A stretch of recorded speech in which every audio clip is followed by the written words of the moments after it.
ए कौम तू दे मिलके अगर साथ हमारा, हम लोग बदल सकते हैं हालात का धारा। ए कौम तू दे मिलके अगर साथ हमारा, हम लोग बदल सकते हैं हालात का धारा। हम लोग बदल सकते हैं हालात का धारा। ए कौम तू दे मिलके अगर साथ हमारा, हम लोग बदल सकते हैं हालात का धारा।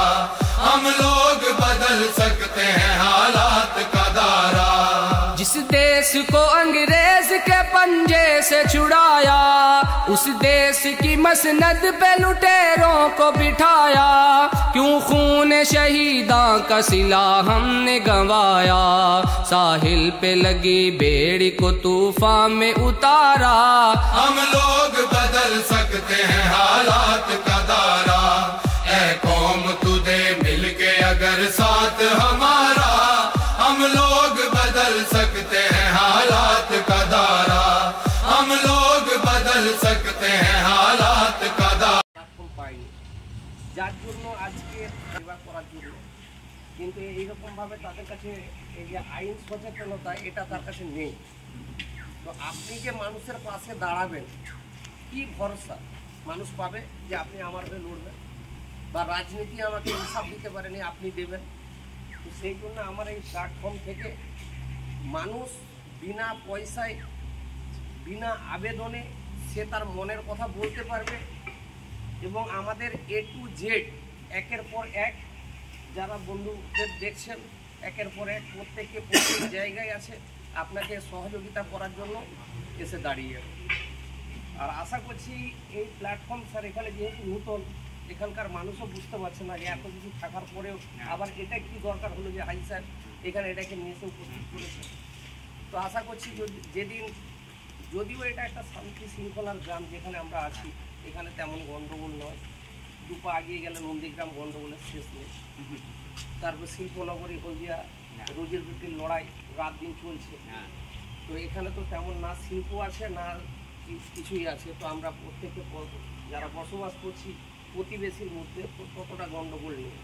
তারপরেও যেটুকু গণ্ডগোল আছে যদি এখানে আসে, তারা বিনা শর্তে বিনা পয়সা খরচ করে সে থানায় গিয়ে ইনসাফ পেতে পারে, এবং আমরা তার জন্য আছি। সেই কথাটি স্যার বোঝাতে চাই না, ঠিক আছে? সেই জন্য বলছে যদি আপনাদের কারো কোনো প্রশ্ন থাকে তাহলে বলবেন। কেন অনেকে আসে স্বপ্ন দেখায় চলে যায়, আর এখানে টাকা পয়সা লুটে নেওয়ার মতো কোনো ব্যাপার নয় যে আমরা এখানে টাকা পয়সা লুটতে এসেছি। তারপর আমাদের যদিও বলছিলাম যে আমরা এক এলাকার মানুষকে শান্তি দিতে পারিনি। তো যার জন্য এটা যারা আজকে কলকাতা থেকে, মেদিনীপুর থেকে, হাওড়া জেলা থেকে আসছে, প্রত্যেকে আশা করছি যে আমাদের একটা ভালো সুযোগ সুবিধা দেওয়ার জন্য এসছে। এবার আমরা যদি তাদের গ্রহণ করতে পারি, তাদেরকে আগিয়ে নিয়ে যেতে পারি, তাহলে নিশ্চয়ই আমরাও এগোব। আর যদি আমরা মনে করি যে না আজকে মিটিং শুনতে এসছি, দেখেছিল, দেখলাম, বুঝলাম, চলে গেলাম, তাহলে এই প্ল্যাটফর্ম কেন কোনো প্ল্যাটফর্মে কারোর কাছে দাঁড়াতে পারবে না। কেন আমরা যেমন এগোচ্ছি, যার দরকার তাদেরকেও আমাদের প্ল্যাটফর্মে আসতে হবে, তবে আমরা তার হাজত জরুরত দুটোই পুরো করতে পারবো,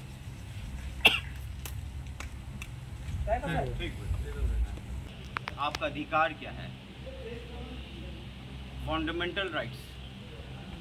फंडामेंटल राइट्स जो है, उसके बाद हम आपको ह्यूमन राइट्स के बारे में आपको बताएंगे, ह्यूमन राइट काउंसिल के बारे में उसके बाद बताएंगे। फंडामेंटल राइट्स जो है वो हमें दे रहा है हमारे देश का संविधान। भीमराव अंबेडकर जी का जो संविधान जो उन्होंने बनाया था, वो देश का नागरिक को जो राइट्स दे रहा है वो हम लोगों को जानना बहुत ज़रूरी है। अक्सर एक 2-4 एग्जाम्पल आपको दे रहे हैं। अक्सर क्या होता है कि हमारा बीच में कोई भी डिस्प्यूट होता है, एक आदमी दूसरे आदमी के बीच, वो सिविल मैटर भी हो सकता है, क्रिमिनल मैटर भी हो सकता है। तो हम जब थाना में जाते हैं, पुलिस स्टेशन में जाते हैं, तो पुलिस जो है ऐसे ऐसे सवाल करता है, ऐसे ऐसे क्वेश्चन करता है कि जो लोग हैं वो पहले ही वहाँ से वो वापस आ जाता है कि कहीं हमको ही पकड़ के पुलिस अंदर ना कर दे, अपना कंप्लेन भी दिखाता है। लेकिन आपको मालूम है आपका कंप्लेन लिखने का प्राइम रिस्पॉन्सिबिलिटी है पुलिस का। हर तरीका का शिकायत जो कॉन्स्टिट्यूशन में है, अगर आपके साथ में कुछ भी अन्याय हुआ है, कुछ भी गलत हुआ है, तो वो चीज़ का कंप्लेन पुलिस लेने में रिस्पॉन्सिबल है कि वो लेगा। लेकिन हम लोगों को हमारा राइट्स के बारे में मालूम नहीं, जानकारी नहीं है। All India human right council जो हमारा ऑर्गेनाइजेशन है, जो national human right commission of India से एफिलेटेड इनके अंदर में काम कर रहे हैं, हमारा मेन मूल उद्देश्य है कि लोगों के लिए उनके राइट्स, उनके हक का जो लड़ाई है वो लड़े और हम लोगों के हर तरीक़ा से काम आ सकें। अगर आज all India human right council उसके लिए हमेशा खड़ा है। आपका कोर्ट, जो अदालत, सारा चीज़ है, सब हम वहाँ पे जाके हम इस चीज़ का लड़ाई लड़ सकते हैं। दूसरी चीज़ ये है कि all India human right council लोगों के अधिकार के लिए काम कर रहा है, लोगों के लिए सोशल वर्क कर रहा है। आप लोग যারা যে সমস্ত ব্যক্তিত্বরা উপস্থিত হয়েছে সবাইকে আমি আমার পক্ষ থেকে শ্রদ্ধা, ভালোবাসা এবং সম্মান জানাই। ব্যাপারটা হচ্ছে কি, আমরা হিউম্যান রাইটস যে বিষয়টা, একটা মানব শিশু যখন একটা রাষ্ট্রে জন্মগ্রহণ করে, ওই মানব শিশু জন্মগ্রহণ করার সাথে সাথে কতগুলো মৌলিক অধিকার নিয়ে সে জন্মগ্রহণ করে এবং এইটা হচ্ছে তার রাইটস, এটাকে কেউ কোনোভাবে রুখতে পারবেই না।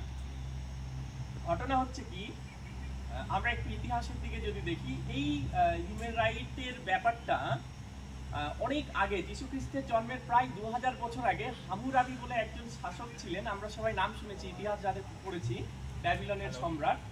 তিনি হামুরাবির আইন বলে একটা আইন লিখছিলেন। অনেকে বলেন ওটা হচ্ছে প্রথম মানবাধিকার সনদ। তবে পরবর্তীকালে ওর মধ্যে কিছু অমানবিক কাজকর্ম, কিছু নীতি থাকার ফলে পরে দেখা হয় কি 539 খ্রিস্টপূর্বাব্দে ইরান, বর্তমান যেটা ইরান, যেটা ব্যাবিলন ছিল, ওর হচ্ছে যে শাসক ছিল সাইরাস দ্য গ্রেট, তিনি একটা সংবিধান লিখছিলেন। তো সেই সংবিধানকে এখনো বলা হয় যে সেটাই প্রথম মানবাধিকারের প্রথম সংবিধান।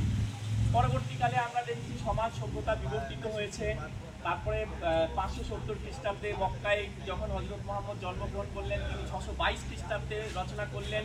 এটা হলো প্রথম লিখিত সংবিধান, কিন্তু 622 খ্রিস্টাব্দে মদিনা সনদ। তারপরে হচ্ছে 1215 খ্রিস্টাব্দে এসেছিল ম্যাগনা কার্টা ইংল্যান্ডে। মানবাধিকার, সব মানুষের অধিকার, মানুষ পৃথিবীর শ্রেষ্ঠ। সে যখন জন্মগ্রহণ করবে আর 5টা মানুষের মতো একই পদ্ধতিতে একই প্রক্রিয়ায় জন্মগ্রহণ করে, সে কিন্তু আলাদাভাবে জন্মগ্রহণ করেনি। তাহলে একজন মানুষ এই পৃথিবীতে সমস্ত সুযোগ সুবিধা ভোগ করবে, অন্য একজনকে বঞ্চিত করে, অন্য একজনকে অত্যাচার করে তুমি সমস্ত কিছু ভোগ করবে, এইটা কিন্তু কোনো অবস্থায় তুমি এটা করতে পারবে না। সুতরাং হচ্ছে কি, সেই কারণে পরবর্তীকালে ওই 1215 খ্রিস্টাব্দে ইংল্যান্ডের ম্যাগনা কার্টা হলো। সেখানেও মানুষের অধিকার, মানুষের মৌলিক অধিকারগুলো কি, যেমন আমি মানুষ হিসাবে যখন জন্মগ্রহণ করলাম, শিক্ষা হচ্ছে আমার অধিকার, এটাকে কেউ রুখতে পারবে না। বাক স্বাধীনতা আমার অধিকার, ধর্ম পালন আমার অধিকার, কালচার, এই রিচুয়ালগুলো পালন করা, চর্চা করা, এটা আমার অধিকার।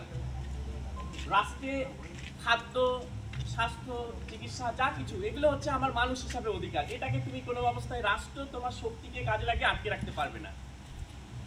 সমাজ আমরা দেখেছি কি, যে আমাদের সভ্যতা যত এগিয়ে এসেছে, এত 21শ শতাব্দীতে আমরা বিজ্ঞান এবং প্রযুক্তিতে অনেক এগিয়ে গেছি। এখন এমন একটা জায়গায় পৌঁছে গেছি, কয়েক সেকেন্ডের মধ্যে আমরা সারা পৃথিবীর কাছে পৌঁছে যেতে পারছি। তারপরেও আজকে মানুষের কান্না দেখলে আমাদের হৃদয় কাঁদবে। তারপরেও এই রাষ্ট্রে কেন, সারা পৃথিবীতে কোন ধর্ম আধিপত্য বিস্তার করবে, কোন ধর্ম কর্তৃত্ব প্রতিফলন করে সে পৃথিবীকে রাজ করবে, এখনো পর্যন্ত সেইটা চালিয়ে যাচ্ছে সেই আদিম যুগের মতো। রাষ্ট্র চলবে মানুষকে নিয়ে, মানুষের জন্য রাষ্ট্র। মানুষ থাকলে পরে রাষ্ট্র থাকবে, মানুষ না থাকলে রাষ্ট্রের কোনো অস্তিত্ব থাকবে না। তো এই মানুষের অধিকারগুলো যাতে কোনো অবস্থায় কোনোভাবে বঞ্চিত না হয়, সেই কারণে পরবর্তীকালে প্রত্যেক রাষ্ট্র, বিশেষ করে আমাদের প্রেসিডেন্ট স্যার বললেন যে দ্বিতীয় বিশ্বযুদ্ধের পরে 1939 থেকে 1945 পর্যন্ত ফ্রান্স, এই জার্মান এবং ইতালি, এদের এই ফ্যাসিবাদী আন্দোলনের ফলে 2 লক্ষ ইহুদিকে মেরে দেওয়ার ফলে সারা পৃথিবী জুড়ে যে মানবিক বিপর্যয়টা ঘটেছিল, তার ফলে সান ফ্রান্সিসকোতে বসে ইউনাইটেড নেশন অফ অর্গানাইজেশন তৈরি করলো, পৃথিবীতে শান্তি আনো, শান্তি আনো। আমাদের এখানে আছে না, for the piece, dignity, freedom. আমি ব্যক্তি, তুমিও অন্যভাবে জন্মগ্রহণ করেন, তুমি যে মানুষটা তুমি শাসন করছো, রাষ্ট্র ক্ষমতাকে কাজে লাগিয়ে যে মানুষটা তুমি শাসন করছো, পেশিস রাষ্ট্রের শক্তিকে দিয়ে যে মানুষটা তুমি মানুষের অধিকার থেকে বঞ্চিত করছো, তার জন্য এই সমস্ত কমিশন, এই সমস্ত কাউন্সিল, এই সমস্ত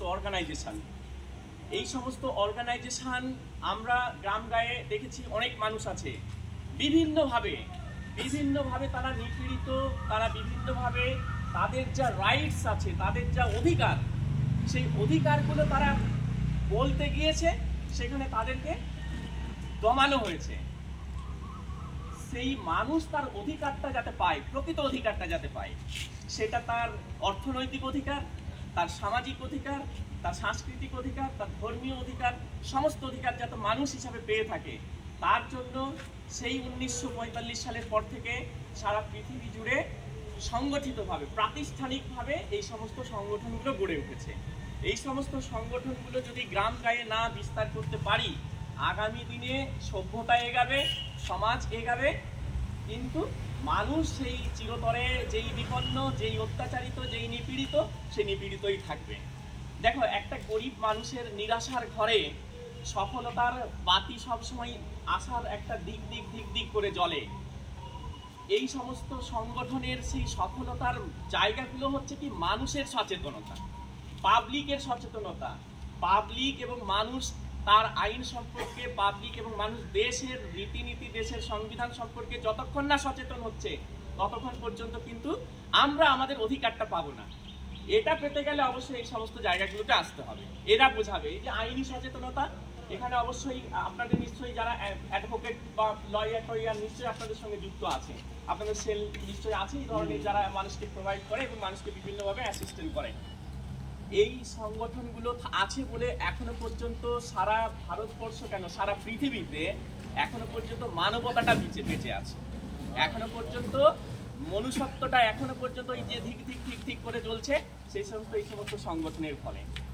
তাই সেটাকে একদমই আলোকিত করতে হলে আমি মনে করি প্রত্যেক মানুষকে অবশ্যই হিউম্যান রাইটস কাউন্সিল হোক, যে সমস্ত হিউম্যান রাইটস অর্গানাইজেশনগুলো আছে, অবশ্যই সেগুলোতে যুক্ত হয়ে নিজের অধিকারটা সম্পর্কে সচেতন হওয়া, পাশের মানুষকে সেই অধিকারকে সচেতন করা এবং একটা সমাজকে, দেশকে, রাষ্ট্রকে সঠিকভাবে এগিয়ে নিয়ে যাওয়া, এটা অবশ্যই দরকার। না হলে সত্যিই খুব বিপদ আছে। আপনি বলুন না, ভারতবর্ষে এই আমরা এখনো পর্যন্ত যেখানে সারা পৃথিবী এগিয়ে যাচ্ছে বিজ্ঞান প্রযুক্তিতে, কি ভীষণভাবে এগিয়ে যাচ্ছে, আমরা এখনো পর্যন্ত ধর্মের মধ্যে কনফাইন্ড হয়ে আছি যে তুমি কোন